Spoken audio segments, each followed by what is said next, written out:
Bueno, a ver.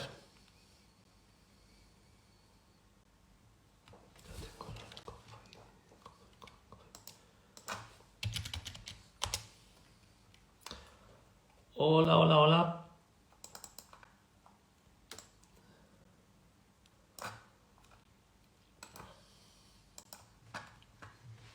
¿Qué tal? ¿Cómo vais? ¿Me escucha bien?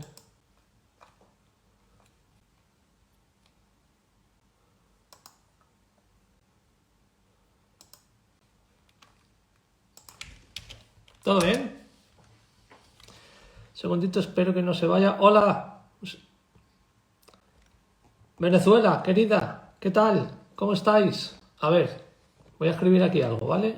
A ver si lo puedo hacer sin mover la cámara. Unos puntos.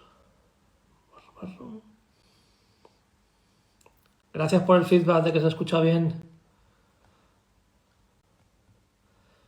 No sé, llevo no sé cuánto tiempo haciendo esto. Y siempre pienso lo mismo. Creo que no se escucha. Esto porque pasó una vez. Hace ya años, supongo. ¿Cuándo fue? ¿Cuándo no se me escuchaba? A ver, voy a dejar aquí el enlace de Ko-Fi por si queréis hacernos alguna pregunta más. Para invitarle un café a Cristina. Lo voy a fijar. Vale.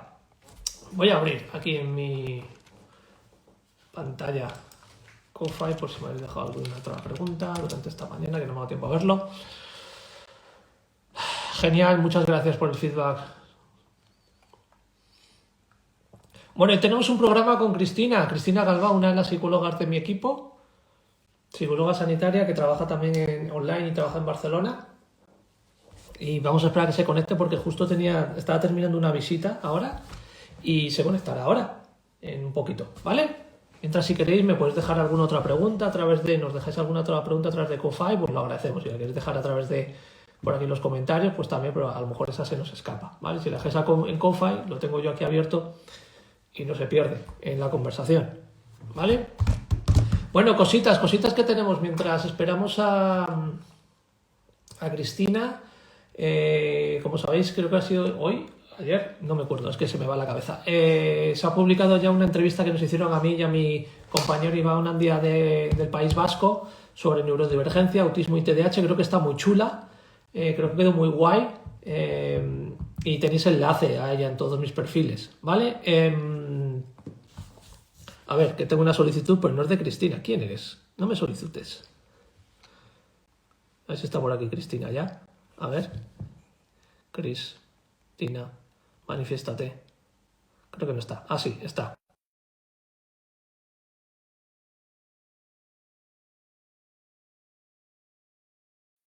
A ver si se conecta. Bueno, pues lo tenéis ya para ver que creo que ha quedado bastante chuli.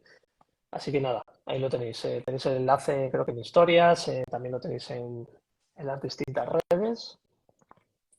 Así que nada. Más cositas mientras esperamos que Cristina se conecte. Este miércoles que viene, no, o sea, hoy no. El miércoles que viene tengo una formación, sí, pero es una formación que no lo organiza yo, lo organiza el grupo de inclusión y autismo, un grupo especializado en intervención educativa en autismo, ¿vale? De la Comunidad de Aragón. Es el segundo que hago para ellos y si queréis participar, no sé si habrá plazas todavía libres, pero si queréis participar os ponéis en contacto con ellos. A ver si os voy a intentar dejar el enlace de todo lo que hablo en el vídeo de YouTube. Este vídeo lo subiré después a mi canal de YouTube con la super intro de Cristian, como lo imagino, en redes sociales. Sabes que es un activista y un creador de contenido fantástico. A mí me encanta lo que hace y cómo lo hace. Eh, Publiqué una noticia que citaba a alguien que me dices esas intros, ¿no? Para que quedase un poco más chulo. El Conocetea, ahora el Daniel Respóndeme, que es el último programa esto que hemos creado. Y la verdad es que enseguida captó lo que yo quería hacer y fenomenal. Lo hice enseguida, súper rápido y guay, estoy súper contento con el resultado porque se lo ha currado y ha quedado genial, me gusta mucho. Entonces, el de Daniel Respóndeme ya lo tenéis en el último vídeo y Conócete a Conoce a Preguntas y Respuestas, que es este programa de hoy. Cuando suba al canal de YouTube, pondré también esa intro suya que ha hecho porque ha quedado, la verdad es que ha quedado súper, súper guay. Así que nada, Cristina, ¿estás por ahí? Manifiéstate. A ver. Bueno, tenemos unas cuantas preguntas por aquí. Mm, Creo que también voy a responder algunas que me dejasteis en el Daniel Respóndeme, en el último Daniel Respóndeme, porque no sé, veré si puedo hacer el programa este domingo. Yo creo que sí, ¿vale? Pero pues si no me diese tiempo, yo creo que voy a intentar responder al menos algunas de las preguntas que me hicisteis en el último programa de Daniel Respóndeme. Y hablamos un poquito, si queréis, de cosas que han pasado esta semana mientras se conecta Cristina. A lo mejor está teniendo, no sé si está teniendo problemas para conectarse. A ver, no, por aquí no está. Cristina, cuando eso si queréis me escribes por Telegram y me avisas. Bueno, teníamos el tema este del día de concienciación del autismo, el día 2 de abril, y que Autismo España había creado un nuevo logotipo, por fin habían abandonado la pieza azul y habían adquirido el símbolo del infinito, pero bueno, con una coloración que no es del color de la neurodivergencia, en el color en principio del autismo, que es dorado, neurodivergencia es el arco iris, y habían puesto unos colores ahí un poco pasteles, un poco parecidos a los que utiliza Autism Speak, ¿vale? No es que quiera darle mucha importancia a esto en el sentido de que no es más importante que las terapias, que otra serie de activismos que se deben hacer, como me han dicho por ahí en redes sociales, ¿vale? De hecho, es una cosa que, por si no lo sabéis, el hecho de que haya habido un cambio este año por fin en la Federación de Autismo viene desde dentro de la propia federación, desde un grupo de personas en el espectro que están dentro de la federación y están presionando pues porque cambien las cosas y que se actualice un poquito más a lo que está pasando hoy en día, ¿vale? Que ya van con un poquito de retraso, pero en las grandes instituciones siempre pasa eso. Entonces, desde el propio colectivo me han dicho que les parece muy bien que se abra el debate acerca de esto, que es positivo, ¿vale? Que no es tampoco una cosa de buscar confrontación, ¿no? Sino buscar abrirnos, en ver de dónde vienen los símbolos, porque también es importante, que no es lo más importante, pues desde luego que no, pero sí es cierto que para muchas personas a lo mejor el tema de la simbología, sobre todo algunas personas autistas adultas, el tema de la simbología pues sí que les atañe muchísimo, pero se entiende que es una cosa más de las que hay que trabajar. También, por otro lado, a raíz de este comentario, especialmente en Instagram, no tanto en Twitter, y fíjate que suele ser al revés, me han dicho que es que yo me fijo o que doy solo voz a personas en el espectro adultas que hablan con voz propia y que me olvido de otra serie de condiciones o de necesidades. Bueno, no es cierto en ningún momento. Lo que pasa es que evidentemente, las personas del espectro adultas con voz propia, pues somos dados a compartir experiencias y las familias, pues bueno, pues a veces son más reticentes, con todo el respeto del mundo, por supuesto, a su decisión, pero que sepáis que en mi equipo, más del 50% del trabajo que hacemos lo hacemos con las familias de peques en el espectro. Es decir, intervenimos con peques. Entonces, no es verdad esto, ¿vale? Venga, está por aquí Cristina. Voy a ver si la puedo aceptar. Vamos para allá. Así se conecta. Cristina, ya te he dado acceso. Verifica tu conexión y tus auriculares y tu wifi. Hola, Hola, ¿estás por aquí? ya estoy. Muy bien, perfecto. ¿Qué tal? ¿Cómo estás, Cristina? Vale, ¿di con la verdad? Hay que decir siempre la verdad. Siempre hay Bueno, que decir la verdad. ya estoy No, no, cansada. sí. A estas horas ya estoy cansada, Vale, bueno. pero ya está. Pues Termino te- directo y descanso. muy bien.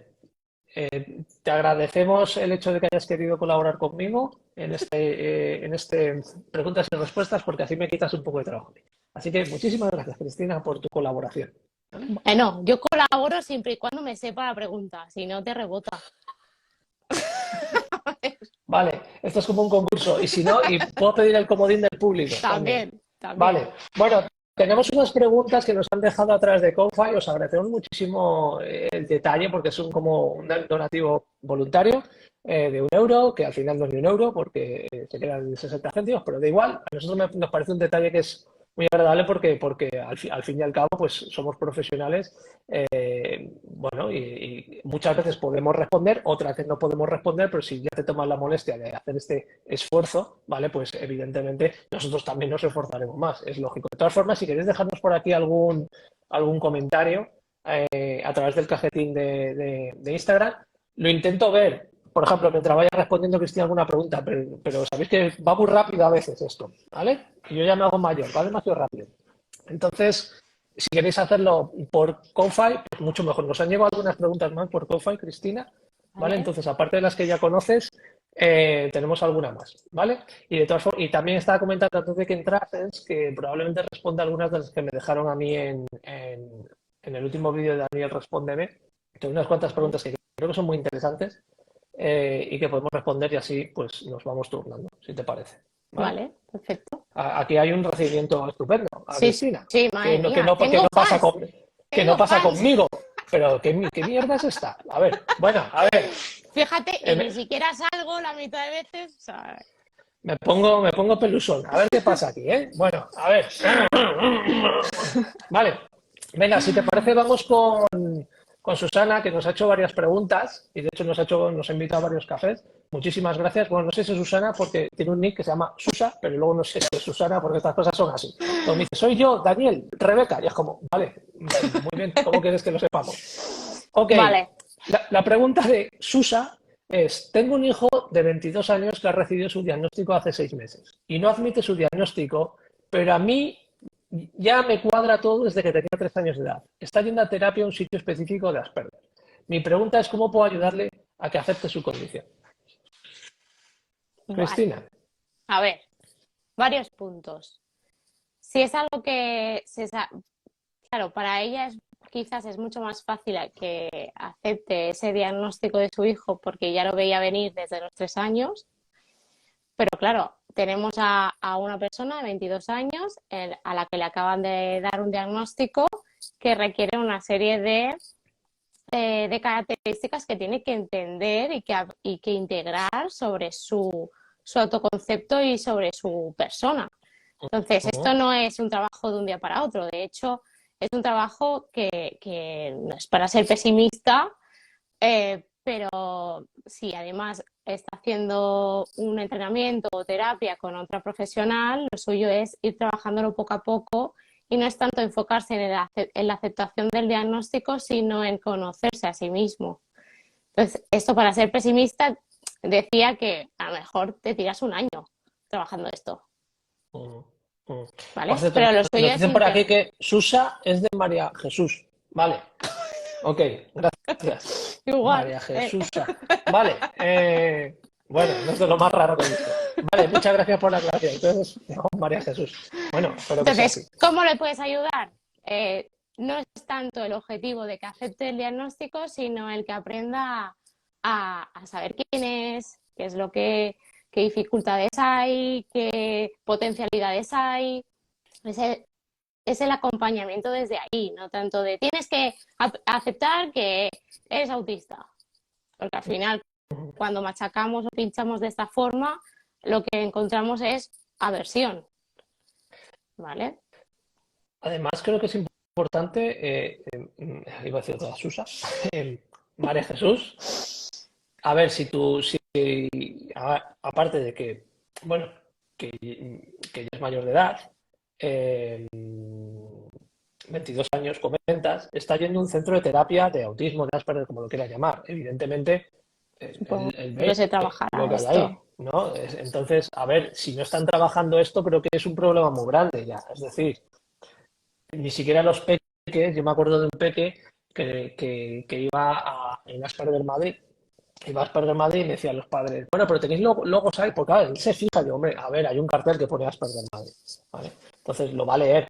A lo mejor la primera vez no se da cuenta, pero la segunda o 2 ratos que esté ahí, pues se va a dar cuenta de que, pues que ahí no se va, que no es un sitio, que no es una juguetería, que entran otros chavales y los ve y te vas a... Entonces, creo que es importante que esta intervención y lo que dice Cristina, que se haga desde la propia intervención terapéutica que está haciendo, porque es más que aceptar el diagnóstico, claro, es que aceptar el diagnóstico, como bien decía Cristina, no es cuestión de, venga, te suelto esto y acéptalo. Es A que ver, para empezar, Daniel, que aquí pone, no sé si es la misma persona, a ver, como le han dicho que sí. la planificación es fundamental, hace todo lo contrario para demostrar que no es TEA. Ah, vale, pues probablemente esté pasando por ese momento que a veces pasa de rechazo porque se ha encontrado con la situación. Entonces ha dicho, oye, pues yo no quiero ser TEA porque yo lo que quiero ser es como mis colegas, como mis amigos y esto me viene de que no. Y probablemente esté en un momento de rechazo de esa parte. Entonces, claro, eh, este es el Aquí problema de cuando se interviene en esos momentos adecuados. también habría que saber cómo se llegó a ese diagnóstico. ¿Por qué se llegó con También. 22 años? ¿Quién hizo la demanda de ese diagnóstico? Supongo que la familia, ¿no? María, María Jesús, María Jesús Susa, manifiéstate, dinos cómo se llevó ese manifiéstate. diagnóstico. Bueno, este es un tema que es muy importante, ¿vale? Esto es una de las cosas de las que hablamos en el taller de diagnóstico, que claro, no es una cosa que ni se suelta de golpe ni el objetivo es aceptar. Vamos a ver si aceptas tu condición, ¿no? Porque si empezamos así, empezamos ya muy mal, empezamos atravesados.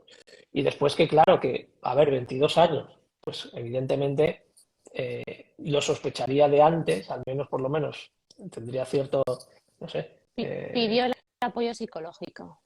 pidió el apoyo psicológico. Bueno, pues con más razón aún, es decir, él se sintió que algo pasaba y que necesitaba ayuda. Pues a lo mejor la etiqueta, esa etiqueta que a veces asusta muchísimo, ¿no?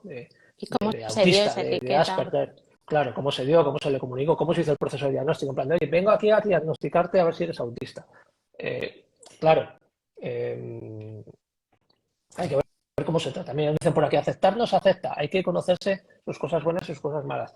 Bueno, eso estoy en parte de acuerdo. Creo que es importante conocer, pues eso, puntos débiles, puntos fuertes, aspectos que hay que mejorar, pero no centrarnos solo en esa parte de las taras, como digo yo habitualmente.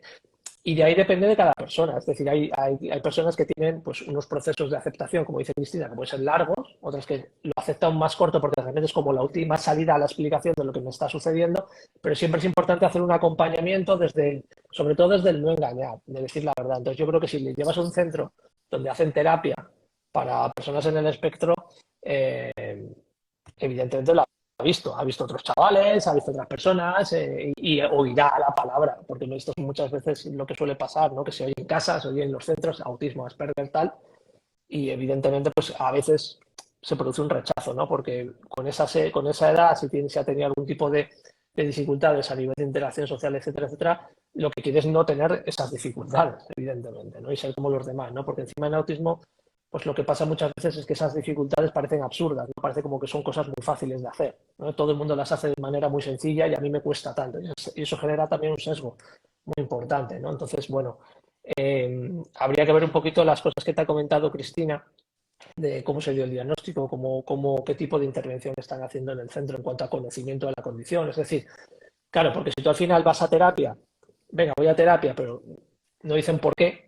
¿Por qué vas a terapia? ¿Por qué tú vas a terapia? Porque tienes problemas. Bueno, eso es muy ambiguo. Es decir, hay veces que el no comunicar es peor que el comunicar. Y luego, luego sí que es verdad que a veces cometemos el error de, por ejemplo, si hay dificultades de organización o de planificación, porque si no he entendido mal, está estudiando en la universidad o en la Sí, facultad. Seguramente uno de los objetivos sea el que se organice el estudio. Muchas veces pecamos de esto, de irnos a lo que se ve, a lo tangible, pero no lo que hay detrás. Entonces, lo que hay detrás, a lo mejor tienes que dedicar muchas más sesiones a que él se conozca y que entienda, acordados de la pragmática, el sentido, el por qué se hacen las cosas y por qué se trabajan ciertas cosas, que no él te tienes que planificar de esta forma porque así es como vas a aprobar o así es como vas a llevar bien los estudios. Claro, aquí puede haber otro rechazo. Al final es una imposición, pero no está entendiendo el por qué. muy bien. Oye, Susana, muchísimas gracias. Vamos a contestar la otra pregunta que tenías, que estaba relacionada con lo que estaba comentando ahora justamente Cristina. Está en la facultad mi hijo, pero no le está yendo bien. Le encanta lo que está estudiando y tiene muchísima información, pero académicamente no le va bien. ¿Cómo ayudarlo? Y nos vuelve a decir que está yendo a terapia y le están enseñando a organizar. Bueno, yo creo que ya te ha respondido Cristina. Creo que la idea es que cuando trabajamos en autismo no podemos trabajar solo en la parte de, oye, voy a ayudarte a esto que se te da mal o esto donde tienes dificultades, porque al final lo que estamos poniendo son parches. Es decir, tenemos que enseñar a conocerse, a conocer cuáles son los procesos que subyacen tanto para las cosas buenas como para las cosas donde pueden tener más dificultades. Porque si no, al final estamos trabajando a veces con unas técnicas que son de uso muy general, de terapia cognitivo-conductual, o ya ni eso, organización, ¿no? De tiempo Ujú, simplemente, mm, y no tenemos en cuenta precisamente las dificultades que puedan tener a todos los niveles en ese sentido en cuanto a las funciones ejecutivas, la atención, etcétera, etcétera, una persona en el espectro, ¿vale? Entonces, claro, es lo que muchas veces me lo digo yo, y tenemos una pregunta que va sobre este tema, ¿no? El tema de las terapias. ¿Cuáles son las terapias eficaces en autismo? Bueno, si no se tiene en cuenta la forma de procesar de la persona en el espectro, probablemente las posibilidades de que vayan bien decaen rápidamente. Es decir, a lo mejor puede tener una efectividad mínima al principio, pero después es muy difícil a una persona en el espectro ascribirse a una serie de estrategias que no tienen en cuenta la forma en cómo procesa o cómo ve la realidad o cómo la percibe. Entonces tenemos que tener mucho cuidado con esa parte. Yo te diría que, a ver, tienes que reconducir un poquito el tema de la terapia, y estas son las cosas que insisto mucho con los padres, decir, oye, a ver, ¿dónde estamos, a dónde vamos y cuál es el objetivo ujú. de la terapia que estamos haciendo? ¿Vale? Porque, como te digo, si están utilizando una serie de estrategias que no tienen en cuenta la condición, a ver, es un centro que supuestamente trabajan con personas en el espectro, pero bueno, que no sabemos, ¿vale? Yo te diría que les pidas una programación de objetivos, qué tipo de estrategias, qué tipo de metodologías están llevando a cabo y analizar por qué no está funcionando, que también es importante. Y también preguntarle a él, oye, ¿por qué esto no te funciona? ¿Lo has intentado? ¿Te has implicado en la tarea esta que te ha mandado tu terapeuta? ¿Qué es lo que está pasando? Habría que hacer un análisis detallado de lo que sucede. No sé si tienes algo que añadir en este punto, Cristina. Bueno, yo ¿No? aquí no, al final es el primero que es lo que, una de las cosas sí que preguntaría los objetivos, o al menos ya no tanto el objetivo, sino el cómo llegar a ese objetivo, porque a veces es lo que falla, el objetivo está bien puesto, pero no estoy llegando porque no me lo he planteado desde, a veces no a veces nos cuesta individualizar lo que, o esto es, por ejemplo, cuando sabemos que para el dolor de cabeza a la mayoría de población nos va bien el ibuprofeno, pero llega una persona que le va bien el paracetamol.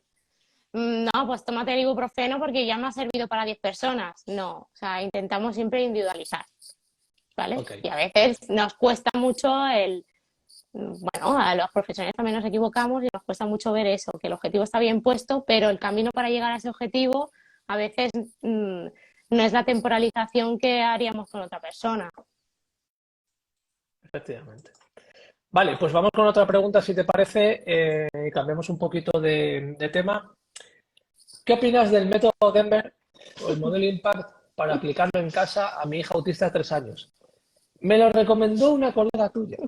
¿Quién sería? ¡Qué colega! ¿Qué colega? A ver, no soy El tema, especialista ni en Denver ni en Impact. O sea que voy a hablar desde mi conocimiento básico sobre estas dos. Es más, cuando Daniel ayer me dijo esta pregunta, dije, empezamos mal porque no sé cuál es el modelo Impact. sinceridad absoluta. ¿Vale? Entonces, a ver, realmente uh, el modelo Denver y el modelo Impact eh, tienen su parte positiva porque abarca muchas cosas. Abarca desde comunicación expresiva, desde comunicación receptiva, imitación, juego, conducta, socioemocional, si no recuerdo mal. Vale, hasta ahí dices, bien, son unos objetivos guays. Forma parte de la atención temprana. Por lo tanto, ya máximo 5 años, 6 años y ya se acaba el planteamiento de estos objetivos. Lo malo, a mi modo de ver, es que son sesiones muy largas, con mucha intensidad durante la sesión, porque son muchos objetivos a conseguir el check dentro de la sesión y además muchas horas durante la semana. Si no recuerdo mal, son unas 12 horas aprox, 12, 20 a la semana. Entonces, claro, esto es hacer un intensivo del carnet de conducir una semana y es seguramente que os saquéis la teórica a la semana. Entonces, los objetivos que te marques en una atención temprana de ese estilo o con ese currículum de objetivos, es muy posible que sí hayan hayan objetivos que se consigan o haya evolución, pero ¿se respeta el tiempo del peque? Hay mi duda. Se respeta que aunque se trabaje más a través del juego, se respeta que esté cansado. Esa es mi pregunta, esa es mi duda. Bajo mi punto de vista, yo no trabajo con peques, me llegan peques ya de 2 años y medio, 3, 4, no trabajo desde ese modelo, de ninguno de los dos. A ver, creo que no hay ninguna solución magistral más allá de las que ya sabemos de anticipación, estructuración, etcétera, etcétera, ese tipo de cosas. En cuanto a cosas muy, muy generales. Yo con las metodologías, estas trademark, copyright, etcétera, etcétera, siempre tengo un dilema moral bastante grande. Creo que son cosas que deberían estar muchísimo más abiertas y no ser tanto un modelo de negocio. Es una opinión personal. O otra gente me podría decir, bueno, pero es que lo que tú haces también es un modelo de negocio. Bueno, sí, pero creo que hay ciertas cosas con las que no comulgo, sobre todo porque hay como una especie de elitización muchas veces con el tema de los programas de intervención, las certificaciones, etcétera, etcétera, que me parecen un poco absurdas. Yo os pongo un ejemplo. Yo me acuerdo cuando hice una de las primeras certificaciones que había para PECs en España, que se hicieron en Madrid, venían desde Londres, se vinieron en Madrid, no hablaban español, ninguno de los profesores, no había ni un profesor español, o que hablase en castellano, y era todo en inglés. Y yo me acuerdo que hice varios módulos durante varias semanas del PEX, que a mí me parecía una castaña pilonga en ese momento ya, ¿vale? Sabéis que no soy muy partidario del PEX, pero además me acuerdo que cuando yo después lo llevé a hacer la intervención, yo para entonces estaba dirigiendo el centro de Badajoz a mis profesores, me acuerdo que los profesores me decían, no, no, tú puedes aplicarlo, pero no puedes enseñárselo a tus profesores. Y era como, a ver,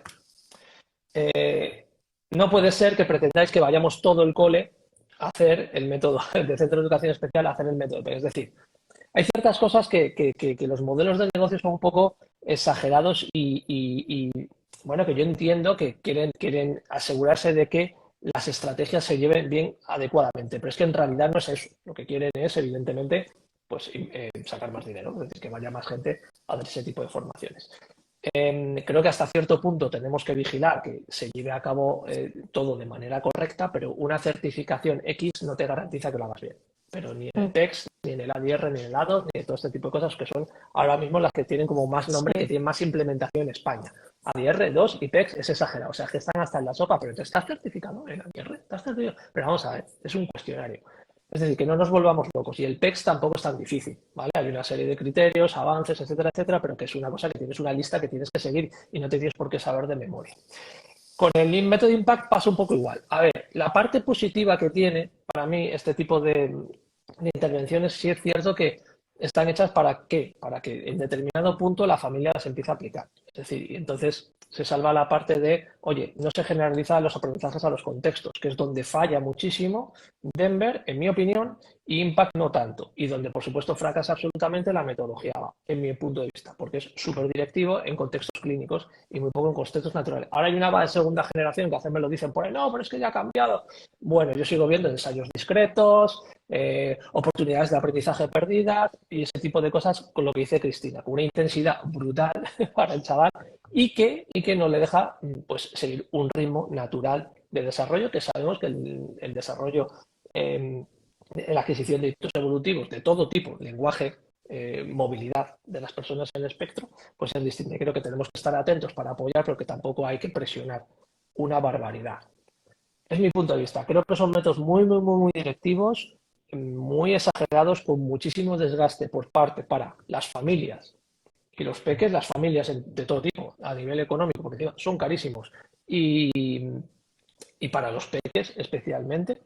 Y yo, salvo en ciertos casos en los que se ve que hay una dificultad muy grande en interacción social, por ejemplo, yo no son métodos que suela recomendar y que no recomiendo, ¿vale? Pero sí es cierto que hay determinados casos en los que hoy, a lo mejor, una intervención que no significa que tenga que ser para toda la vida, es adecuado.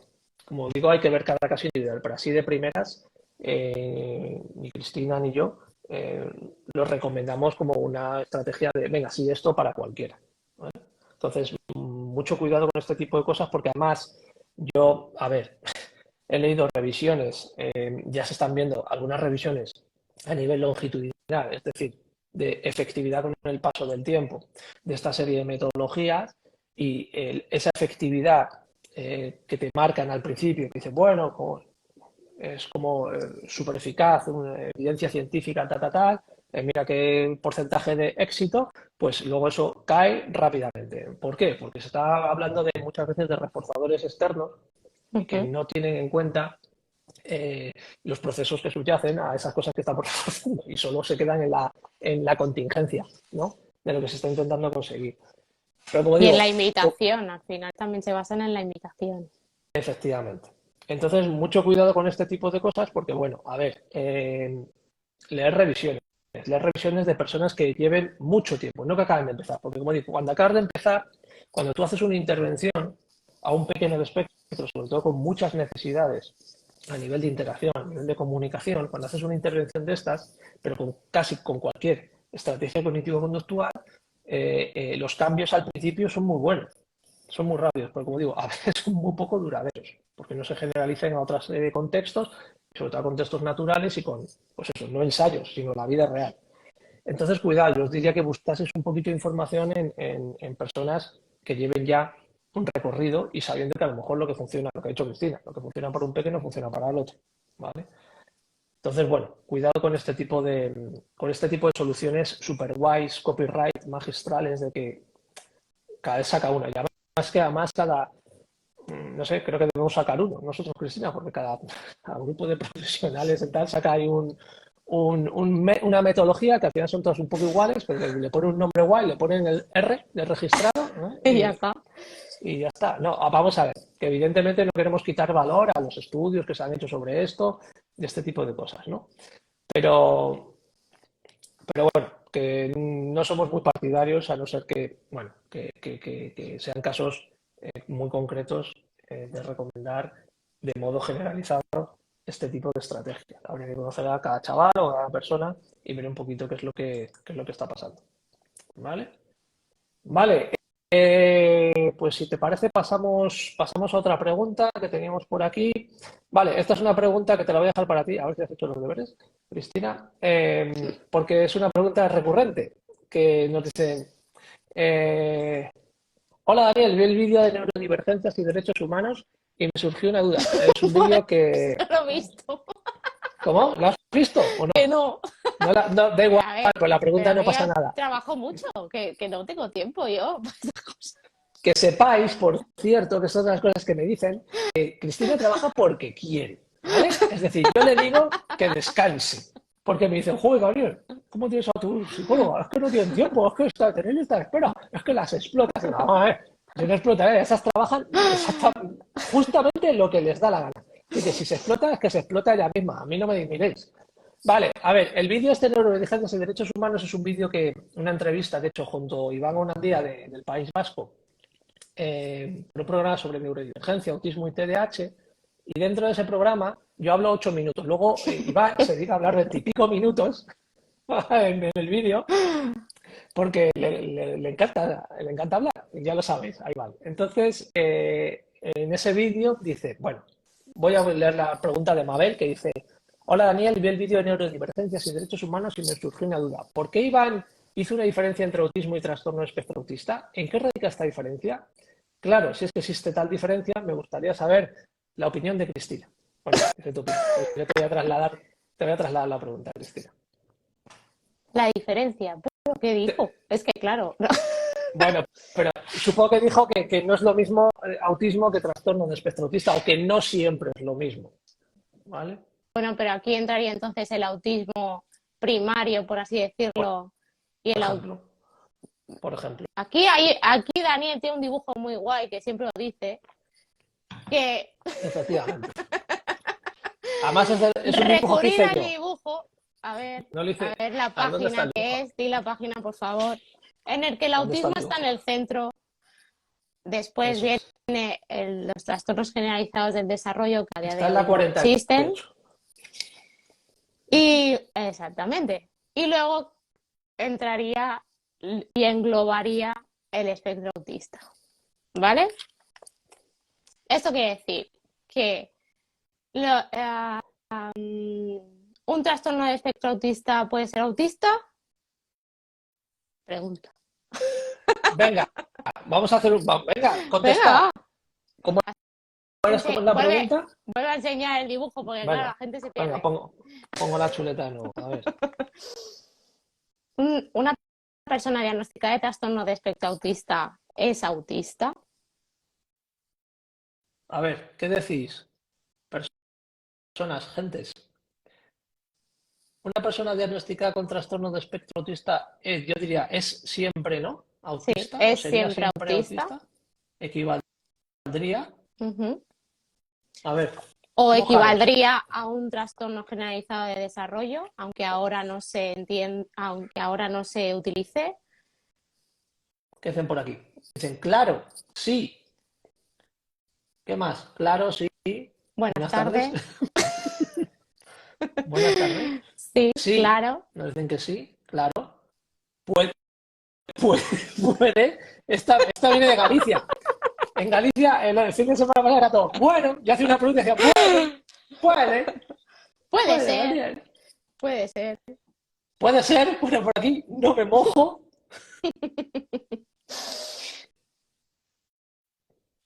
La Y, respuesta es y no. pues la respuesta es no, efectivamente. No tiene por qué. No tiene por qué. A ver, vamos a intentar aclararlo un poquito. Hoy en día diríamos que sí, pero porque hoy en día el manual de criterios clínicos, los manuales de criterios clínicos solo contemplan el trastorno de espectro del autismo. Pero como tal, como concepto, surgió precisamente para denominar a aquellas personas que presentaban una sintomatología autista, pero de base, por así decirlo, de origen, no eran autismo, ¿vale? Y de hecho se señaló una serie de síndromes que están asociados pues, a cargas genéticas muy detectables, por Sí. ejemplo, X El frágil, Steiner. Steiner, síndrome de Down, ¿vale? Que podían, por las dificultades en el desarrollo, adquirir sintomatología autista, y entonces por eso pues, podrían verse beneficiados de tener esa etiqueta porque iban a recibir una serie de estrategias dirigidas, ¿no? Que podían ayudarles. De hecho, estos autismos se llaman autismos sindrómicos y en Latinoamérica se suelen conocer como autismos conductuales o secundarios, como ha dicho Cristina también antes, ¿vale? Que también ese término se emplea también en España y en Europa. Lo que pasa es que hoy en día, pues gracias al DSM, pues todo es autismo. Pero sí es cierto que hay algunos autismos que coinciden, que además suele coincidir, que son personas con unas necesidades muy grandes, eran los llamados trastornos de espectro del autismo. Y eso, y además, en ese momento el concepto de trastorno de espectro autista era muy lineal. Es decir, sobre todo estaba determinado por la capacidad de relación, que decía Lord Nawin, ¿no? La capacidad de poder interactuar le situaba en uno u otro punto del espectro. ¿Vale? Eso que el trastorno es ahora circular, ¿no? Estos gráficos que ves, bueno, es un concepto nuevo, ¿vale? En su origen no era así, ¿vale? Pues sí que es cierto que gracias a poder incluir a esas personas, bueno, pues esas personas se vieron beneficiadas porque sí es cierto que sintomatológicamente esas dificultades que se tienen de interacción, comunicación, flexibilidad, ¿vale? Lo que se ve, ¿eh? Pues sí que es cierto que eran muy parecidas y se veían beneficiadas por esa intervención enfocada a personas en el espectro. Pero Entonces, ¿hemos no, contestado la pregunta? la hemos contestado, hemos dicho que Vale, no, vale, vale. Es pero, que no me acordaba pero ya de es, la pregunta. pero, pero, eh, pero verás que traerá con. Daniel Vale. ha dicho, y también Cristina, que, a Vaya. ver, A sí, mí, estas cosas pasan. yo no soy pro redes. Me podéis preguntar cosas, pero es posible que no conteste. Vale, vamos con otra pregunta. La tenía por aquí. Venga, vamos con la de las terapias eficaces. ¿Y qué terapias eficaces hay entonces para el autismo? Bueno, como muy base, general, cognitivo-conductual. Dentro de terapias eficaces, pues metodología TEACH.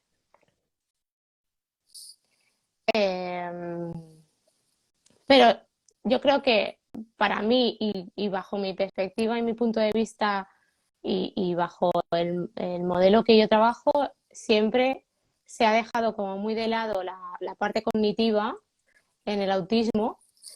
Se ha enfocado en la parte conductual porque es aquello que se ve, aquello que molesta incluso, pero no se ha ido a la base o al porqué.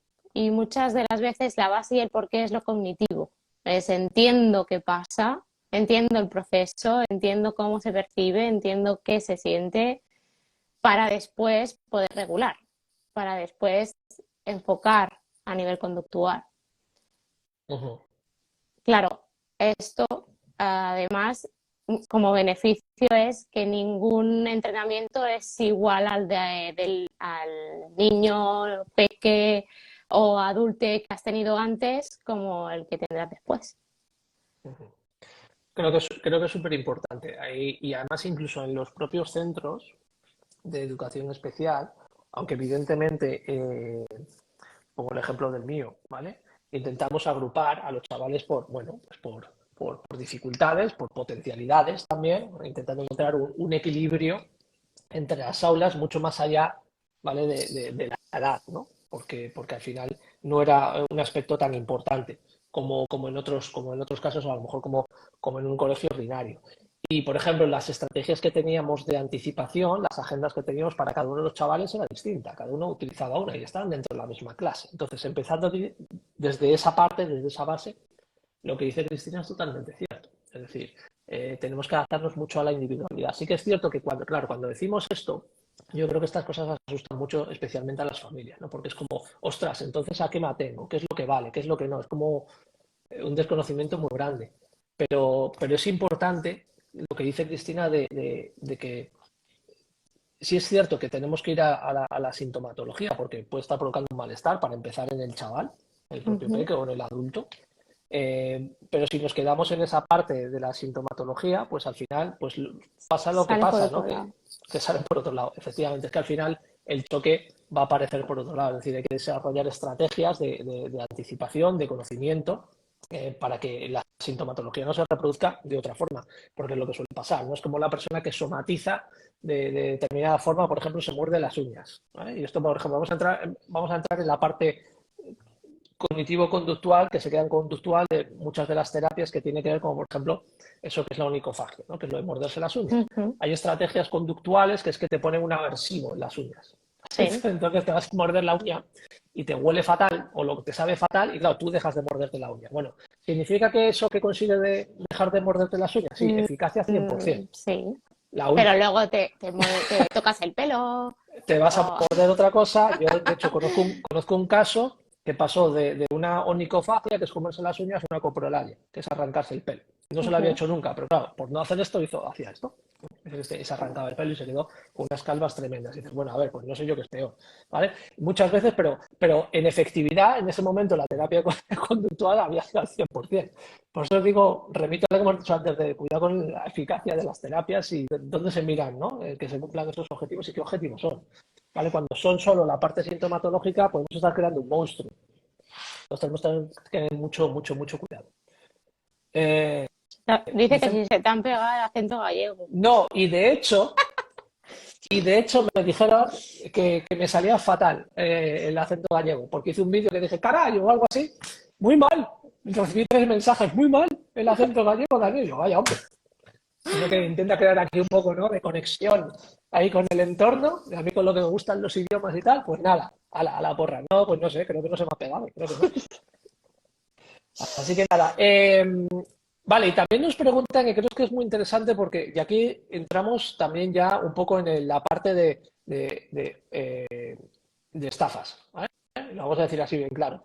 Porque me preguntan por las terapias auditivas, Tomatis, Palowan, etcétera, etcétera. Todo este tipo de terapias. Os voy a dejar un enlace, ¿vale? De un estudio, además, que desmonta todo esto, porque todo este tipo de terapias auditivas, aunque las pongan muy, muy bien, no tienen ni un puñetero estudio científico. Es que, por lo menos, lo cognitivo-conductual, en la parte conductual, lo que digo, tiene unos estudios de eficacia, aunque sea a corto plazo. Esto, ninguna. Esto es un sacacuartismo, pero alucinante. Aparte, yo siempre digo, hay que estar atento a varias cosas. La segunda es más difícil, yo entiendo que es más difícil, que es, siempre digo del tema de los procesos, yo le explicaré por qué. Pero en la primera, mucho cuidado con ese tipo de terapias que funcionan para todo. Y la terapia auditiva resulta que funciona para el TDAH, para el TEA, para el TOC, para el trastorno bipolar, para el estrés, para la ansiedad, para la depresión, para el insomnio. O sea, es magnífica. Claro, tienen un abanico ahí de clientes que es alucinante, pero es que no hay estudios científicos que demuestren la efectividad de esto, ninguno. Y os voy a pasar algún enlace, lo dejaré en la caja de comentarios cuando suba el vídeo a YouTube para que lo veáis, ¿vale? Y si no, si tenéis alguna duda a veces con alguna metodología, podéis ir al registro de Web of Science, que es un registro web que tiene análisis científicos de cada una de las disciplinas científicas para que comprobéis eficacia, ¿vale? Porque es que se saben vender muy bien y además es como muy atractivo. No, le pones la música y no sé qué, la música. Bueno, a ver, no. Las vibraciones, ¿no? Los de la Gestal, el otro día. La vibración, porque yo vibro al lado tuyo y tu vibración, bueno, nada, eficacia cero. O sea, que son sacacuarteces, de verdad. No caigas en estas cosas porque son muy peligrosas. Y como digo, cuidado con esas cosas que funcionan para todo el mundo, porque demuestran que no. A ver, al final, y lo enlazo con la segunda parte, que sé que es más difícil ver, que es el tema de los procesos. Al final, el autismo tiene un funcionamiento a nivel de procesos mentales, a nivel de cerebrales, que es distinto, que es neurodivergente, ni mejor ni peor, es distinto. Entonces, lo que funciona para una persona que no es autista no funciona para una persona autista. Eso para empezar. Eso para empezar. Y por eso las terapias que no tienen en cuenta esa serie de procesos, como decía antes Cristina, pues cuidado, porque seguramente la eficacia sea pues, muy corta, ¿vale? Porque al fin y al cabo estás poniendo parches, estamos Bueno, parcheando. es como tomarte un diazepam. Efectivamente, es como tomarte un diazepam o un gelocatil si te duele la cabeza. Es el Ya ejemplo que yo está. pongo. Me duele la cabeza. Ah, vale, tómate un gelocatil. Vale. Ostras, me sigue doliendo. Vale, pues tómate otro. Bueno, pero es que, ¿qué está pasando? Es que me estoy dando un golpe contra la pared, coño. No tendremos que ir a mirar eso. Bueno, pues muchas veces este tipo de terapia no se hace nada de eso, ¿vale? Es como todo muy global, todo muy a nivel global y no tenemos en cuenta el funcionamiento de los procesos. Entonces, cuidado con esas cosas. El otro día también me preguntaban otra vez por la terapia magnetotranscranial, que ponen al niño, le tumban ahí, le ponen ahí un campo magnético en el cerebro y va mejor. Y también ese tipo de cosas también, ¿no? Porque, ¿qué resultados podemos esperar? Va a ir a mejor, va a mejorar. ¿Cómo que va a mejorar? ¿Pero qué es eso? Se supone que es científico. No, no. A mí programa una serie de objetivos muy concretos, alcanzables, que sean tangibles, que sean medibles, ¿vale? Eso es ciencia. Lo demás es saca cuartos. Entonces, tener muchísimo cuidado con estas cosas porque abundan más de lo que parece, ¿vale? Entonces, cuidado con este tipo de cosas, ¿vale? El otro día en el espacio que hubo de ahí de neurodivergente, igual. Hubo alguien que fue a echar su currículum y en cuanto dijeron que no, empezó a eliminar a todo el mundo al que había empezado a seguir, pero luego dejó su perfil de LinkedIn. Me parece muy mal, aquí os dejo mi perfil. Como, fue Si alucinante, acaso. o sea, es como, sí, por si acaso cuela a alguien, ¿sabes? Como, joder, vaya jeta que tiene la gente. Entonces, cuidado con ese tipo de cosas, ¿vale? Antes he visto una pregunta que creo que también es importante, que la hemos contestado muchas veces, sobre el tema de la comunicación del diagnóstico. A ver si la veo. Ostras, ¿cuánto habláis? Ah, no, no habléis tanto, es de gente que se une. Creo que han dicho esto. Mayángele dice, ¿y cuándo es el momento correcto de decírselo? El tema del diagnóstico. Porque mi hija va al centro, va a terapia, ya me hace preguntas, pero allí aún no lo ven. Cristina, no sé. A ver. Pi. A ver, ¿cuán- a ver, dice, ¿cuándo es el momento correcto para decírselo? Si a ti, si a ti te hace preguntas y tú le has trasladado que tu hija te hace preguntas sobre esto a la persona que realiza la terapia con tu hija, esto se tiene que tener en cuenta. O sea, ya tiene que formar parte de un objetivo de terapia. Efectivamente. Tenemos Vamos a que ver. ver en qué punto está, desde dónde se hace esas preguntas, si es porque se ve diferente, si es a raíz de algún conflicto, si es porque quiere empezar a entenderse, si es por formar su autoconcepto. Aquí hay que explorar A para, ver, para, o sea, para poder decir de manera respetuosa, sin ser atropellada y demás, hay que hacer casi que una evaluación en el punto en el que se está de qué concepción tiene sobre la condición autista, qué diferencia entre qué es un trastorno, qué es una enfermedad, todo esto para saber en qué punto está, qué preguntas tiene y empezar a actuar. No, no podemos esperar, aunque sea algo muy tedioso, no podemos esperar a que la persona se dé cuenta por sí misma. O sea, ya que tenemos a una persona que le puede hacer acompañamiento en esto y que además se le puede hacer el acompañamiento a la familia para podérselo decir, creo que aquí es una oportunidad.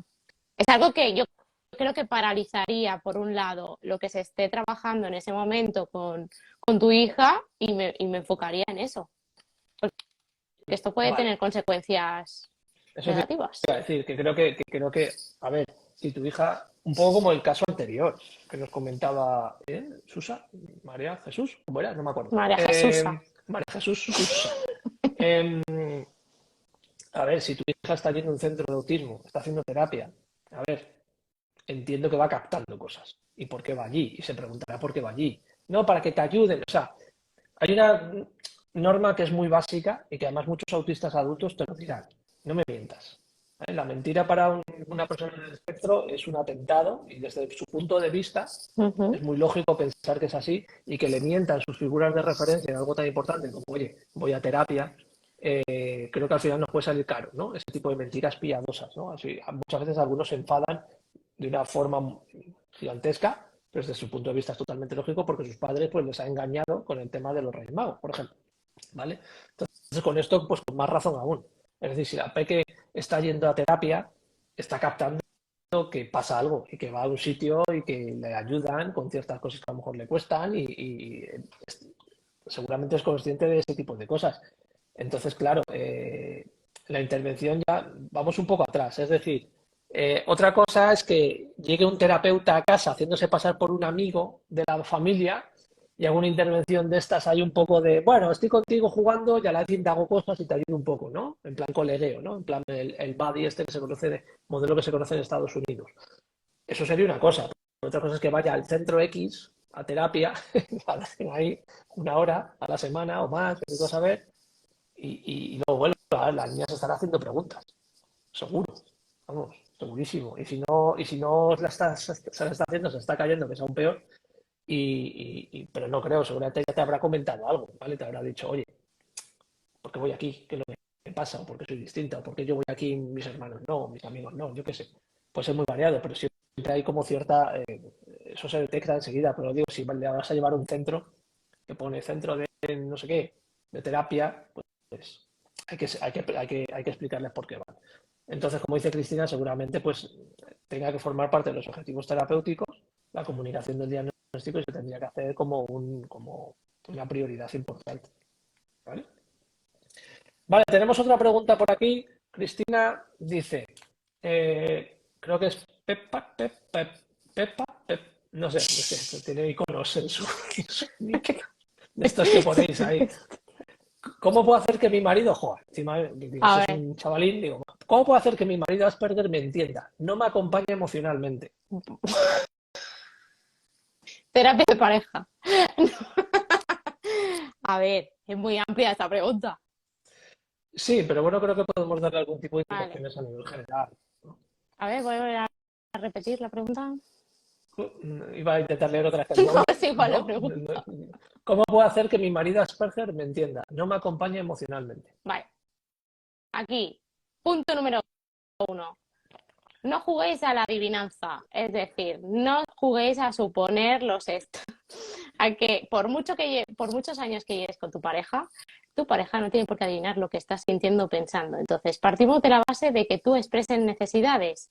Entonces, para que tu marido tenga un diagnóstico de Asperger o no, tiene que saber, tiene que tener ciertas pistas. Tienes que comunicarte, tienes que expresarte, tienes que decir, siento esto, aquí me ayudaría que hicieras tal, o me ayudaría que hicieras lo otro, o necesito tal cosa. Muchas veces el que no me entiende parte de la base de que espero que la otra persona se dé cuenta que yo estoy triste o que estoy enfadada porque no ha recogido los platos del fregadero y entonces hay una discusión, ¿vale? Aquí primero partiríamos de la base de primero comunico cómo me siento, entiendo si la otra persona no ha podido recoger los platos del fregadero, ponemos en común la alternativa y le doy además la oportunidad a esa persona de que la próxima vez que pase pueda poner en marcha estrategias. A veces es lo que digo, el pensar que no me entiende, yo tampoco le estoy expresando necesidades.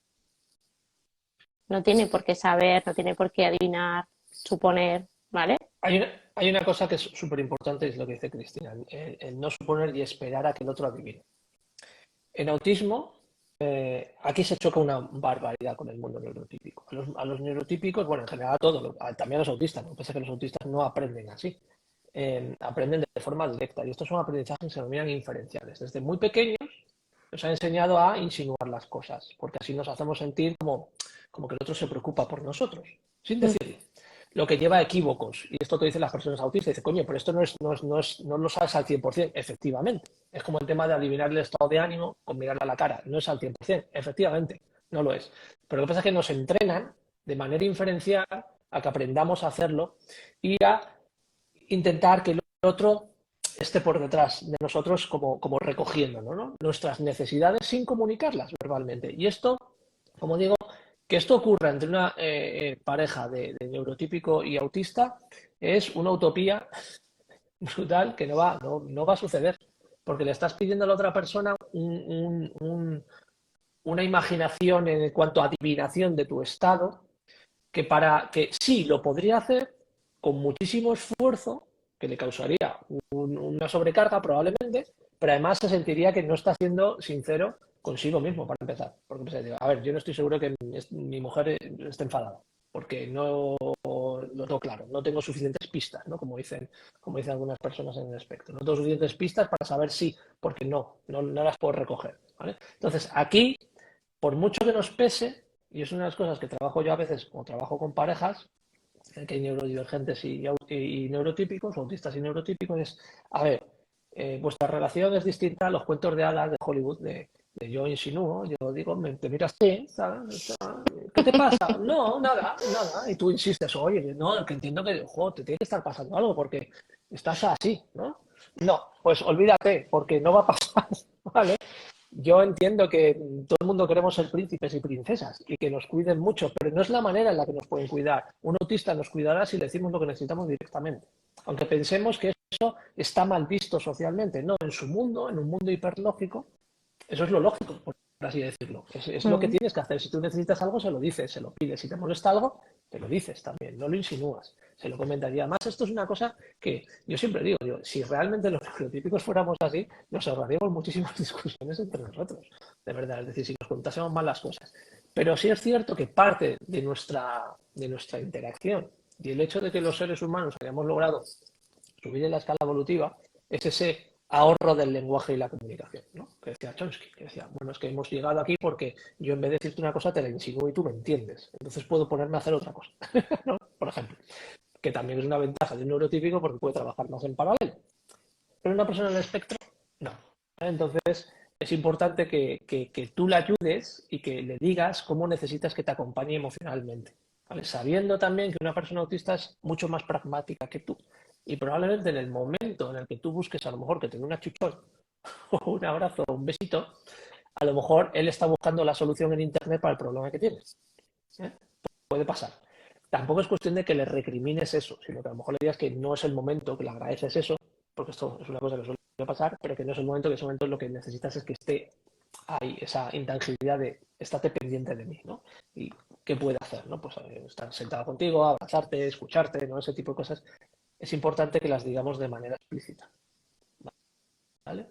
Eh, y también sabiendo que los ritmos son distintos, en autistas pues suelen ser ritmos más abruptos, ¿vale? Y los neurotípicos pues vamos más, que nos aguantamos. Yo siempre me acuerdo de la frase que dice mi amiga Marina que me dice, yo cuando me enfado, que ya es autista, dice, me enfado y exploto y reviento y tal, pero me enfado y después ya se me pasa el enfado. En cambio, mi novio, bueno, ahora su marido, mi marido dice que no se enfada, pero arrastra su no enfado durante días. Y eso le molesta muchísimo, ¿vale? Porque en realidad está enfadado, pero no se lo dice, ¿vale? Por también un poco esa presión social de que es que tenemos que ser así, insinuar las cosas. Y la verdad es que es muy complicado esto para una persona en el espectro, ¿vale? Para una persona hiperrealista y a veces les estamos pidiendo que sean lo que no pueden ser. Y eso también es muy injusto. ¿Eh? Mira, como lo imagino, ¿qué tal, Cristian? ¿Cómo estás? Nos hace una pregunta interesante del PAS, que también últimamente está volviendo a resonar por ahí. Y dice, Daniel, ¿esta terapia donde te dicen si sos o no PAS, qué? ¿Esto es confiable? Me han recomendado mucho hacérmela, pero ¿esto es científico? ¿Es verídico? Tema PAS, Cristina. Pero hay una terapia de paz. Pues supongo que sí. Hombre, si hay un diagnóstico de PAS que se lanza casi de la manga, pues ¿por qué no abre una terapia? A ver, estudios creo que los hay en inglés, creo, pero no los he leído. A ver, el A ver, tema de del algo se lo PAS, habrán sacado, igual que se saca. A ver, algo han escrito al respecto. el PAS es Al una final, el categoría. PAS, para mí, muy resumido, es la sobreexcitabilidad, es el umbral de predisposición al estrés que pueda tener una persona. Partiendo de esa base, pues Pasa es una etiqueta diagnóstica que no existe, en el sentido de que no es oficial, ¿vale? No está en ningún manual de criterios no. clínicos, no es un diagnóstico oficial, y mucho de eso no es. A ver, hay otros diagnósticos que no son oficiales, por ejemplo el trastorno del aprendizaje no verbal, antes llamado trastorno de la comunicación no verbal, o al revés, no me acuerdo, que sí que es cierto que llevan muchos estudios a nivel científico detrás y que es posible que se incorpore en el próximo DSM, ¿vale? En el DSM-6. Es posible. ¿Vale? Es un diagnóstico que se ha venido utilizando desde hace tiempo, pero porque tiene una validación científica y un estudio científico detrás. El PAS no lo tiene. ¿Vale? Sí, es cierto que Es como un ha cajón conseguido acaparar, desastre, al final, el PAS. efectivamente. En vez El de PAS, poner además, una ansiedad generalizada, pues un PAS. y queda más bonito, entre comillas, ¿vale? No Porque queda es tan, con muy una, guay con una ser etiqueta tan altamente patológica, sensible, porque la efectivamente. sensibilidad es guay. Sí, yo creo ¿Vale? que se han aprovechado un poco de ese espacio, ¿no? De aquellos trastornos. Por ejemplo, la ansiedad, acordémonos que la ansiedad antes se llamaba neurosis, ¿eh? La Ujú. ansiedad es nueva, es relativamente nueva, hasta el DSM-3, si no me acuerdo, era neurosis, ¿vale? Pero es un diagnóstico que se establece simplemente a través de un cuestionario, con lo cual ya podéis comprender un poco la validez científica que puede tener eso, porque puede ser además puede haber sesgo de percepción de la propia persona o de la propia persona que te pase el cuestionario terrible. Aparte que es una cosa que yo además quiero un poco además darle como una continuación también al tema de los perfiles sensoriales, que me parece también un poco cuidado, ¿vale? Es decir, que también se diagnostican perfiles sensoriales a través de un cuestionario. Y creo que eso es muy poco riguroso. Pero al menos el tema del procesamiento sensorial sí tiene cierta base, tiene base científica. Otra cosa es que se hable de dónde está la sensibilidad, en los receptores, o está más a nivel cortical, o es sensibilidad o es reactividad, ¿vale? Eh, Hay una polémica con respecto a eso, pero bueno, que eso sí que tiene estudios científicos por ahí detrás, pero el PAS no los tiene, ¿vale? Es una etiqueta que, como dice Cristina, aglutina un montonazo de cosas que quedan mejor que otras, ¿vale? Y al final, muchas veces, el tema de los perfiles sensoriales están ocultando otra serie de condiciones o de trastornos, como puede ser autismo, puede ser TDAH.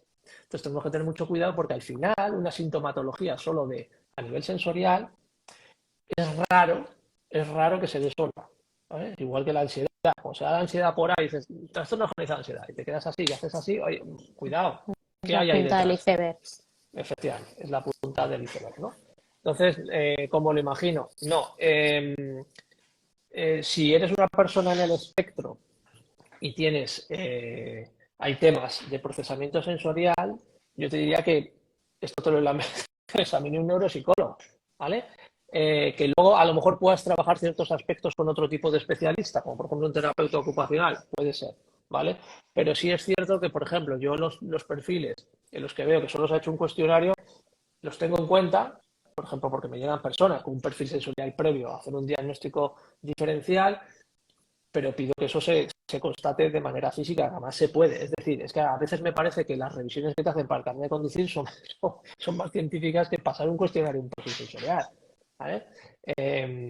Seamos rigurosos, ¿de acuerdo? O sea, es que tengo hipersensibilidad al ruido. Bueno, para empezar vamos a hacer una prueba de potenciales evocados, por ejemplo, ¿vale? Que se pueden hacer. O es que el tema de la piel, bueno, vamos a ver niveles de conductancia de la piel, es decir, son cosas que se pueden analizar.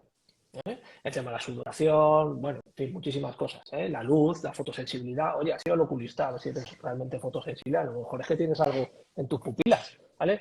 Siempre hay que descartar lo orgánico o si no, por lo menos acompañarlo a un mero cuestionario y a un tema perceptivo, ¿vale? Es súper importante. Entonces, como lo imagino, cuidado No. con estas cosas, no te lo, no te lo recomiendo, ¿vale? Eh, no sé si tenemos alguna preguntita más. Voy a revisar a ver si tenemos alguna por aquí que me hayan hecho en redes sociales. No sé si quieres revisar, Cristina, si hay alguna en los comentarios. A ver.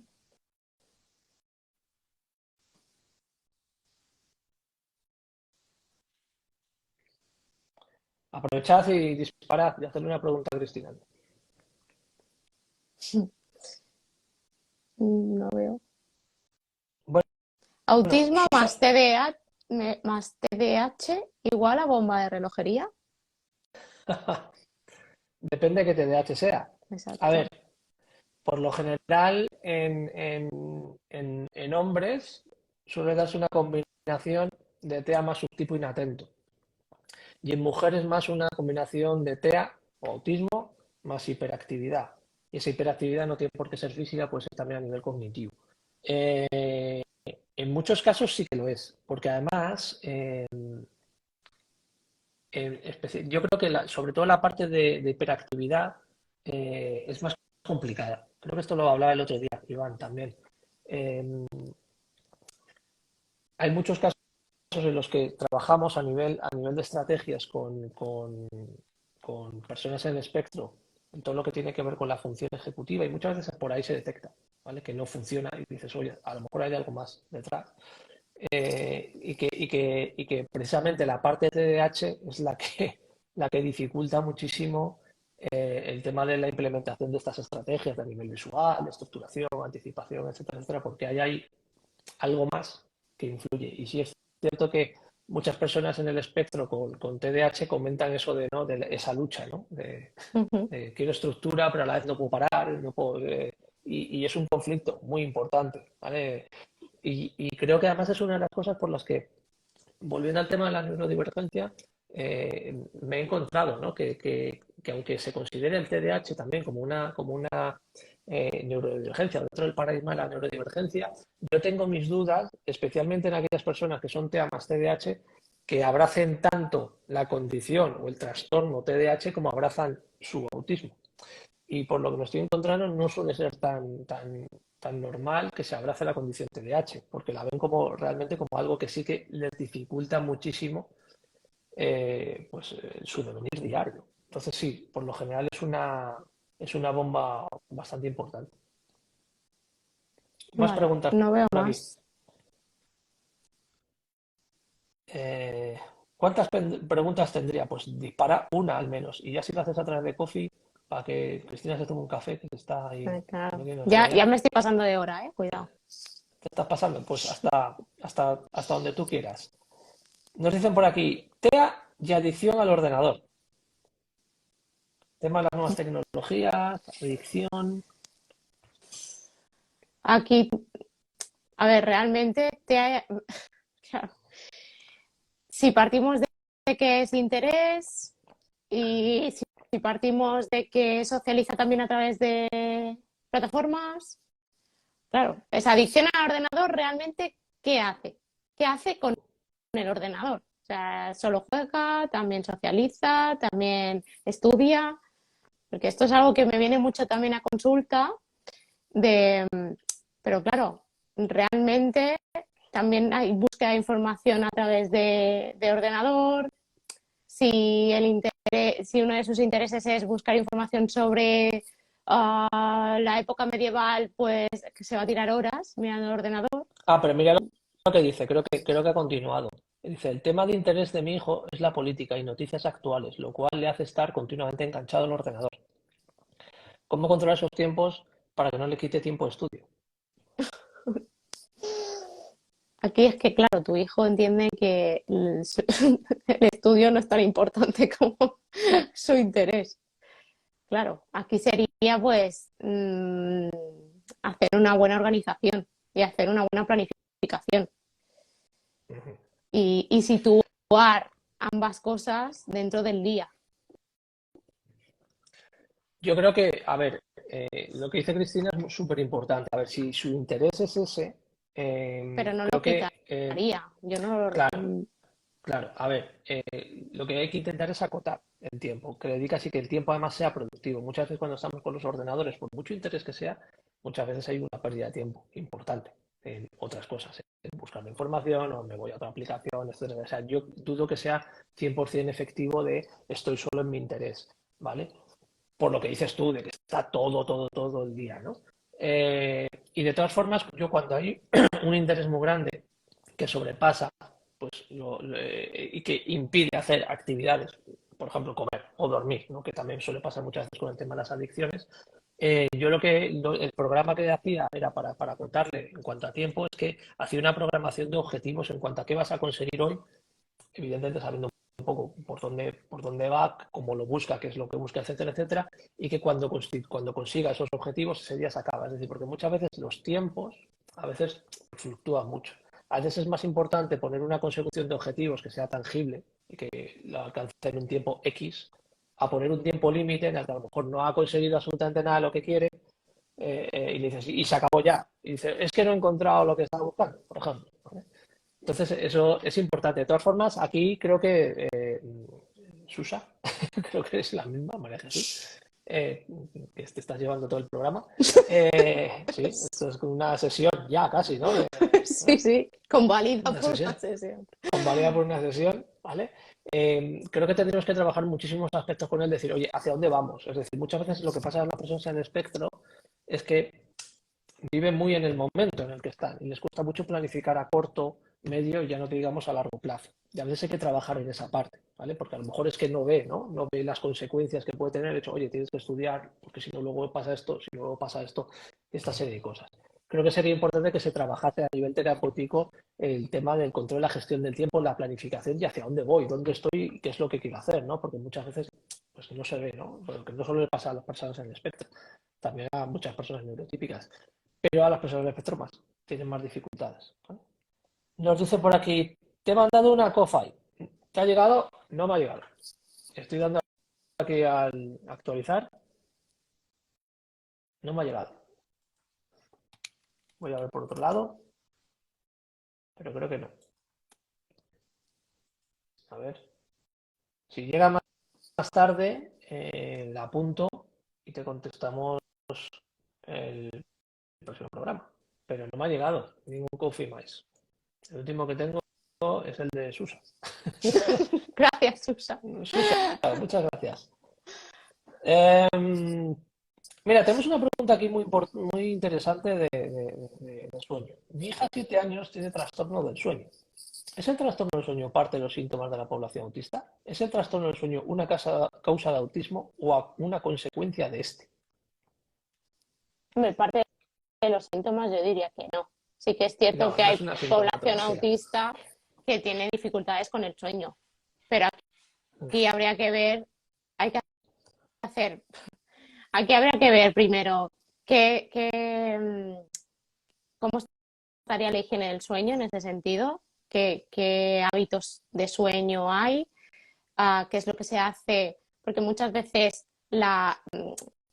el que se hace antes de ir a dormir o el cómo está estructurado el día, el tema de hacer siestas, hay que analizar muy bien el día a día de, de esa peque.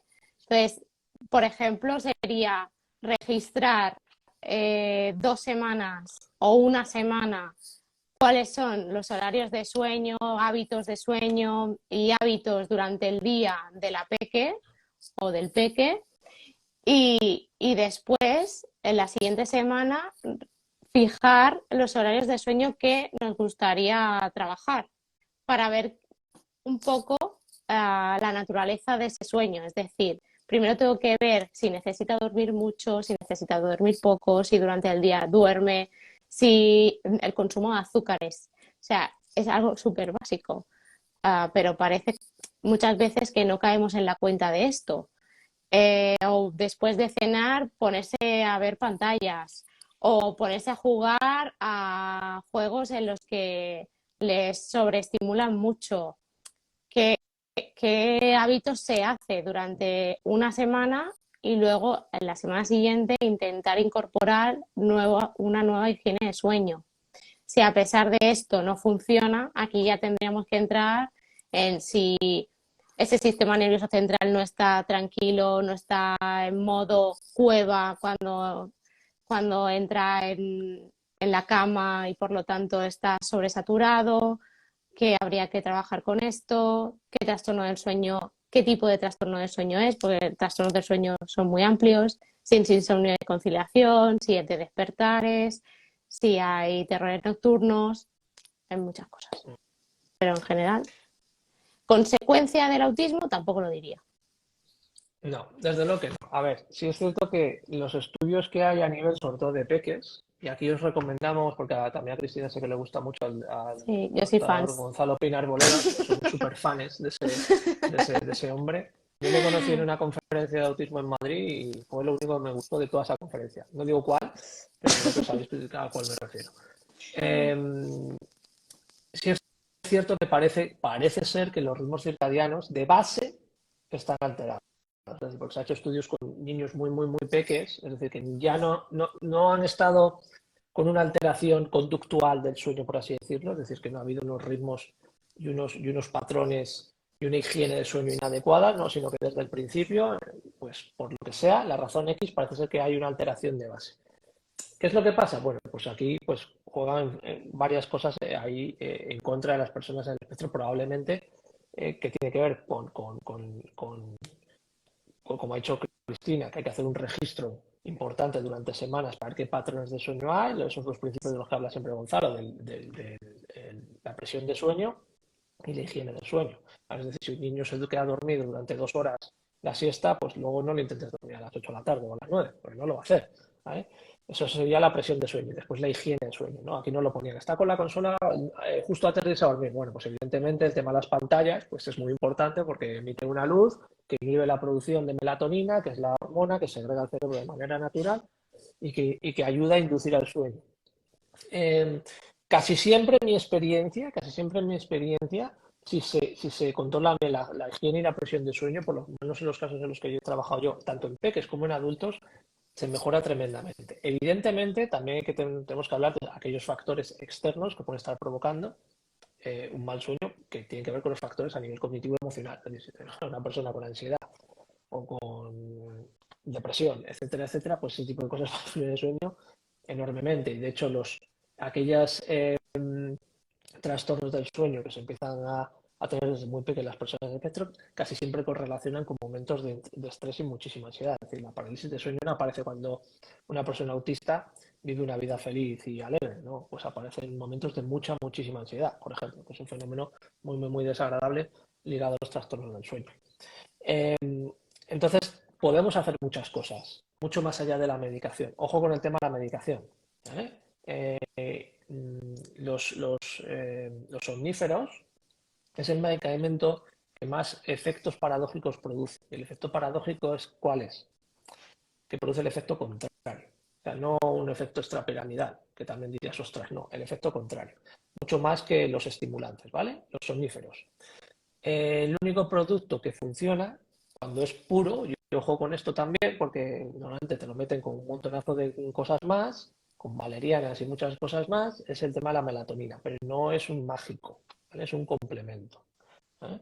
Pero sí es cierto que en autismo funciona muy bien y al contrario que en personas neurotípicas no tiene prácticamente, por no decir, ningún efecto secundario. En neurotípico sí. Entonces, para que sepáis, para que veáis que la química cerebral es distinta, Ujú. ¿vale? Incluso en una cosa tan natural como es la melatonina cuando es pura, ¿vale? Entonces, cuidado con este tipo de cosas. Como dice Cristina, un análisis funcional o conductual, como lo queréis llamar, de qué ha hecho antes, durante el día, a qué hora se ha acostado, qué está haciendo antes de acostarse, qué ha comido, ¿vale? A ver si se ha puesto ciego a una hamburguesa, si después un polo, como alguna vez digo, no me duermo, pues evidentemente, a ver, si es que estás hinchado, ¿vale? Y alterado. Yo me acuerdo, por ejemplo, mi pareja, que no sé si está escuchando por aquí, que antes la he visto por ahí, compró unos gofres que están súper buenos.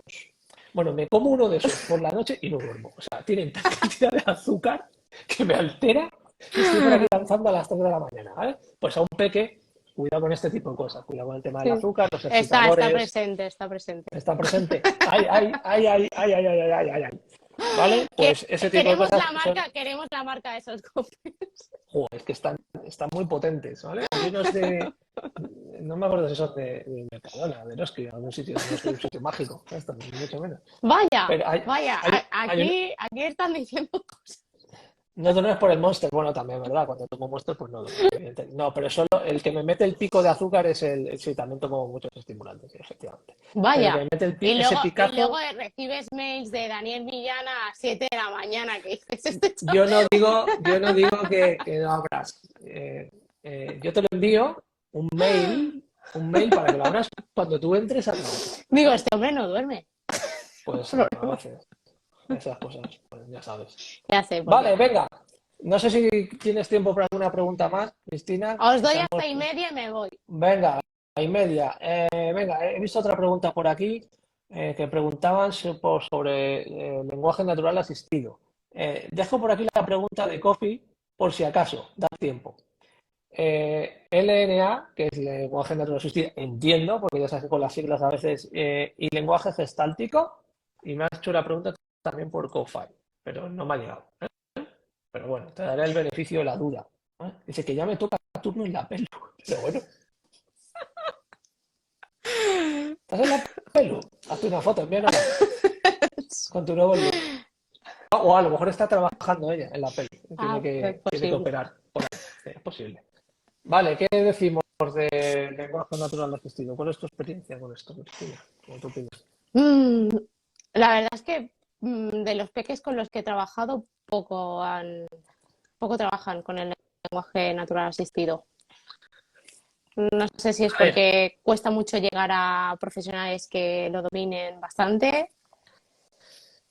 pero no. es un, es un- para mí es un instrumento más, es un SAC más, ¿vale? Entonces siempre eh, tenemos que hacer un análisis previo de qué es lo que necesita. Esto lo comento mucho, insisto muchísimo. Eh, el sistema alternativo aumentativo de comunicación que se elija no es el que tengan en el centro, porque es que esto me lo han dicho muchas veces, es que es el que tenemos en el centro. Y puede ser el PEX, Sí que puede ser este, normalmente. que mm, suele utilizar los pictogramas de Arasat, y no, pues no, porque a lo mejor el chaval necesita otro sistema.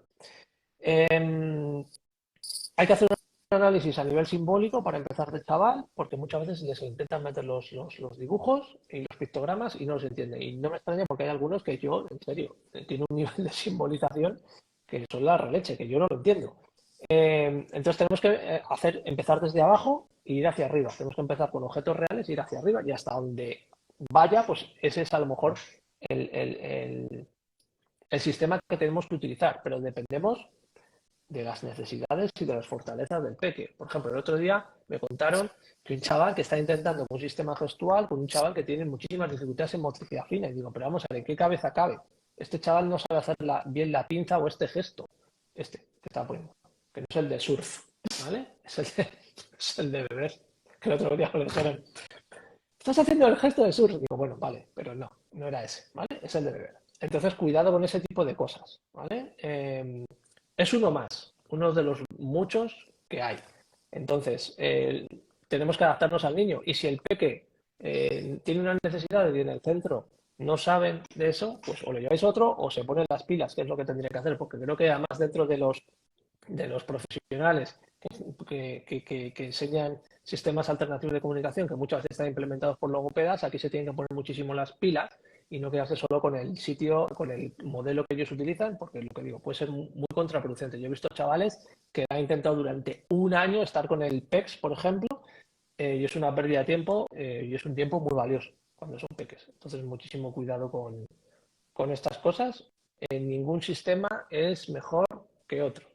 Cada cual está adecuado, lo que ha hecho Cristina también antes, igual que con las intervenciones. Tenemos que hacerlas de manera muy individualizada. Sé que esto para muchos padres es difícil porque quieren buscar una cosa para ponerse a ver información y sacar la máxima información posible, pero aquí, de verdad, es decir, sí que hay ciertas cosas, conceptos generales, pero luego, como con esto, con el sistema alternativo aumentativo de comunicación, tenemos que tener muchísimo cuidado porque es un factor importante. Yo he visto chavales que fracasan al final en la interacción, en el deseo de interacción, porque les han metido, intentado meter a saco durante muchísimo tiempo, como os digo, en este caso un año, un sistema para el que pues no estaban preparados, no era adecuado para ellos, a lo mejor no veían, en fin, mucho cuidado, hay que hacer un análisis previo que merece la pena hacer esa inversión en ese análisis antes de implementar cualquier sistema.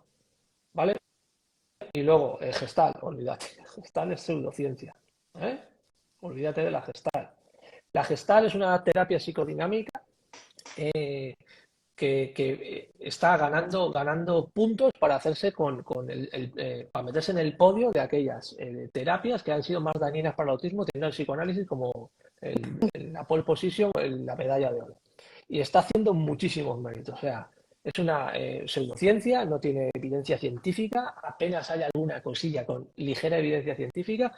Se meten en el autismo cuando no tienen ni idea de lo que es el autismo, no tienen en cuenta los procesos de las personas en el espectro. No sirve de nada. O sea, es una pérdida de tiempo y es una saca cuartel. Así que con muchísimo cuidado. Vale, venga, alguna pregunta más. Que se nos va Cristina. Aprovechemos a Cristina. Yo he visto alguna más por aquí. No sé si tenéis alguna, pero creo que se nos ha escapado alguna por ahí.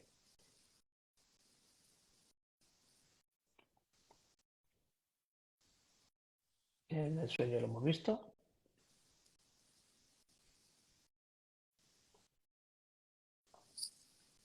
A ver, en mujer, depresión y ansiedad y TDA, trastorno afectivo y alimentación y disforia de género y posible CEA luchando.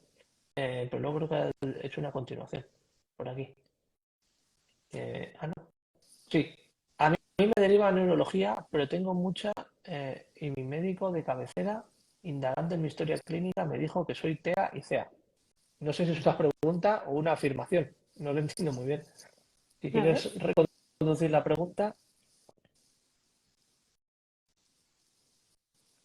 Vale, tengo una pregunta por aquí que me llega por Instagram, pero por mensajes. A ver, estoy en el directo. O sea, suponéis que también tengo la Otro pantalla móvil. aquí, otro Que móvil ver. o el ordenador aquí abierto. Vale, me preguntan, Monse me dice, Daniel, ¿cuándo es aconsejable hacer un diagnóstico de autismo y cuándo hacer un diagnóstico diferencial? Ostras, pues me parece una pregunta muy interesante. ¿Qué le decimos, Cristina? ¿No? Cuando sientas que necesites conocer algo, conocerte más y en el sentido de que un poco en sintonía con lo que decíamos antes de cuándo comunicar el diagnóstico a un peque o a un adolescente. Cuando te empiezas a hacer preguntas que no puedes contestar o que no encajas con la información que tienes previamente. O sea, aquí es acudir a un profesional. Si tienes la sospecha que puedas estar dentro de la condición o dentro del espectro, un profesional especializado si puede ser. Si es adulte, pues especializado en autismo de adultos y, y el exponer tus dudas, el exponer el por qué necesitas esas resolver esas preguntas, esas cuestiones y por qué te sientes que no acabas de encontrar tu sitio, por así decirlo, entre comillas. Yo creo que aquí es, pues, sobre todo, creo que lo más difícil es encontrar el profesional. Porque como la primera toma de contacto sea negativa, es posible que o abandones y no te dé por buscar otro profesional o que te invaliden de alguna forma.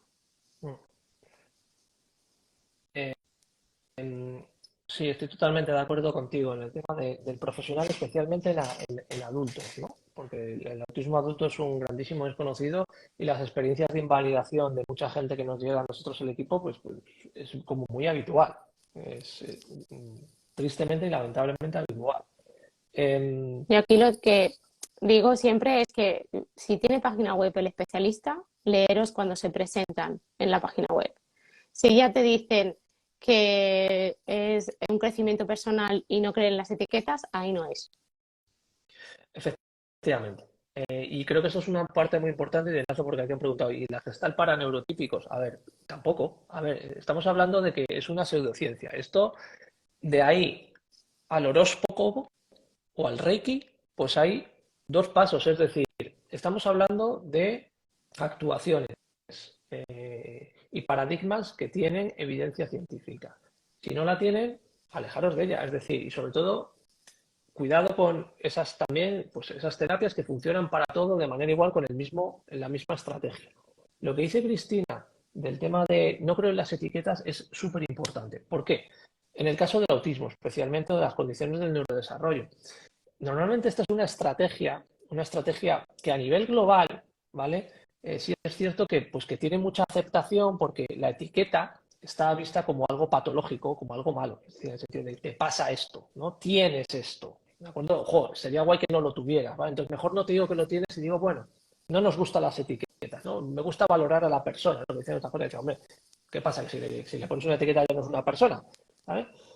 Y en el caso del autismo, como en el caso en general de las neurodivergencias, tenemos que tener en cuenta que hay, como decimos siempre, el tema de los procesos, el neurotipo es distinto. Entonces, la etiqueta te define, te acompaña y te ayuda a conocerla, ¿vale? Porque es importante saber que no por qué no piensas, pues, en el ejemplo que poníamos antes de la pareja esta eh, con su marido Asperger que no le acompañaba emocionalmente.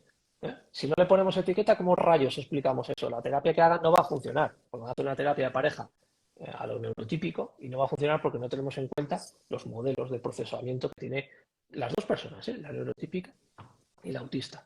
Entonces es importante. Cuando dicen eso de no, yo lo etiqueto, pues mal vamos, porque va a pensar en el autismo como una patología y en todo caso va a decir, bueno, pero no te etiquetes, que eso te impide vivir. No, pues todo lo contrario. La etiqueta es lo que te va a ayudar a, a identificar las dificultades y las potencialidades que tienes y te va a ayudar a comprender que el problema no está en ti, sino está en la interacción con el entorno.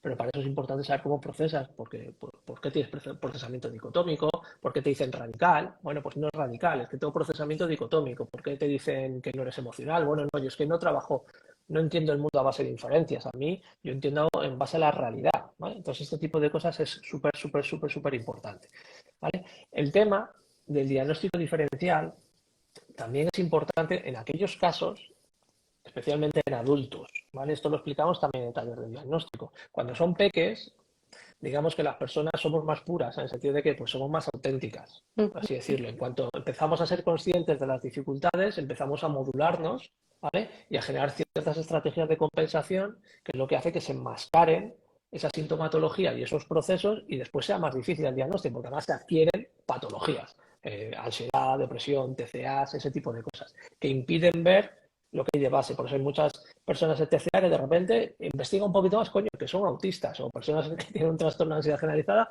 y agorafobias, ostras, que son autistas, ¿no?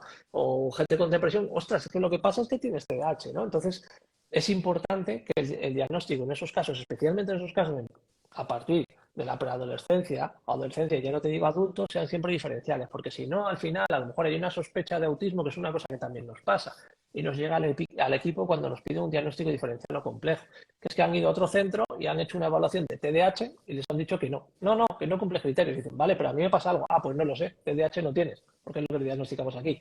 Y con autismo pasa lo mismo. Han ido a gabinetes especializados de autismo y resulta que no pasan los criterios clínicos y dicen, bueno, no cumples criterios clínicos de autismo. Y la persona dice, bueno, pero a mí yo siento que hay algo que no va bien aquí, o en mi interacción con el mundo, ¿qué es lo que pasa? Ah, pues no lo sé. ¿Vale? Esto es una de las cosas que se intenta evitar, ojo, porque no siempre se No puede, siempre se puede.